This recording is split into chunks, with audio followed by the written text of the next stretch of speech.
The first film was a treatment on myth, things that were basically elements of society that people think are real, but as you take an objective look back, you see that there's a lot of mythology that occurs. And it's not just mythology in a traditional sense, such as religion, which is the first section of the first film, but the mythology of 9/11, which if you take a strong objective look back, and as difficult as it is, you begin to see that the conspiracy theory that could possibly exist is actually the government's story and not some fringe cult ideology, which is what the government claims. And then the third attribute, which would detail even a more powerful form of myth, which is what's continued in the new film, deals with the monetary system and war and the banking system and things that people kind of take for granted. They don't have a full grasp on. For example, war is usually assumed to be this two countries that essentially can't meet in a civilized manner of some agreement, so they engage in war. But what you tend to find is war is actually a business. If war wasn't a business, they could script in a draft human lives. What they would do if it wasn't a business, they would actually take all the industries and conscript all the industries for no profit ever to be made. They don't do that because war is one of the biggest businesses there are. So, and they make weapons, so they use them. So you keep that in mind. So that's a mythology that people have, this general notion. So I continue the financial system in the new film, and that's the first section of the film. It's in two sections, 4 parts. The first section deals with the monetary system. The first part deals with the fractional reserve lending policy of the Federal Reserve and the Bank of England as well, and goes into the fact that this system is essentially a slavery-producing system because the debt that is created in society is deliberate, and money cannot exist without debt. Money is created from debt, and debt is money, money's debt, and therefore it's utterly despotic to the human condition because everyone has to be forced into labor to get free of their debt. And of course, it's an illusion because there's no way to ever be free of it.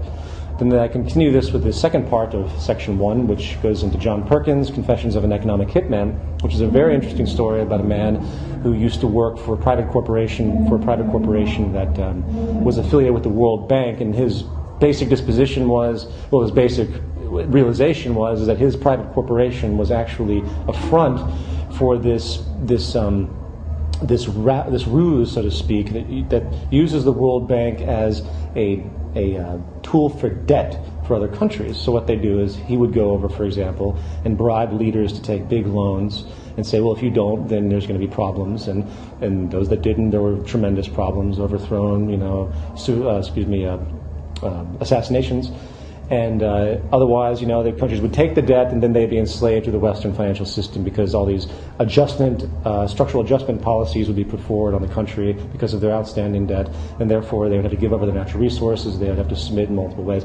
So that's the first half of the second film, and then the second half deals with change in an attempt to override all of this stuff. And the essential argument is that the monetary system is not only structurally flawed, because of the first section of the film, I deal with the financial system, to the extent where, structurally there's not enough money in the system, there's always scarcity, structurally to the extent that the World Bank is, in fact, very much a despotic, hegemonic institution.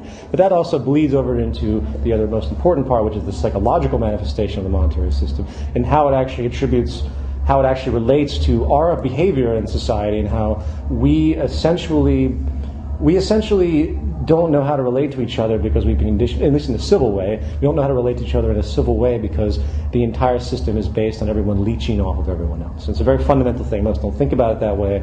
That really is the nature of it. So there's a psychological flaw in the system, and as long as this exists, you really can't expect ethical or decent behavior. This goes from, say, a cat burglar, to the invasion of Iraq.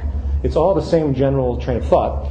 It's differential advantage and exploitation by one group over another. So then I propose a solution to this, which is core element, and that is this project by a man named Jacques Fresco called the Venus Project, which is essentially a notion of redesigning society from the ground up to make it actually humane, to where, as opposed to everyone fighting together, everyone contributes. And it's a very complex thing for me to talk about. It's very long-winded, but essentially you want to design society for society. You don't want it to be this outdated system that we have today of all sorts of convoluted notions and outmoded structures and political systems, and even religions. Not to say religions would be outlawed or anything like that. It's just coming to terms with these understandings about how we interact as human beings, and the things that, updating society to modern day knowledge, both technologically and spiritually, so to speak, because there are many things that we've learned through science that, we don't blame ghosts and demons on people getting sick. We don't do that anymore, but unfortunately these mentalities still have a general, they still stick, they resonate in society, so there's a superstitious basis, and it's multifaceted.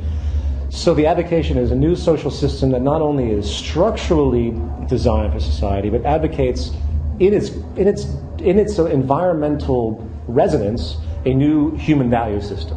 And in reality, both of these things have to occur at the exact same time. You have to have a human value system cultivated and a society cultivated, an environment to be cultivated, because they have to balance each other out. You can't have just one and then the other. So simultaneously, this has to develop, so it's through a process of education and social restructuring that such a system could come to be, and that's what the film advocates very generally.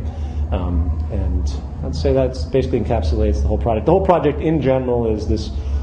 The first film deals with the problems, and then I attempt to get to the core of the problem in the second film, and then present what I feel is at least philosophically, a very decent solution that has so many elements to it that could be expanded upon by other minds and continued forward. The philosophical basis, I think, is quite profound, and I think it's nearly empirical. So.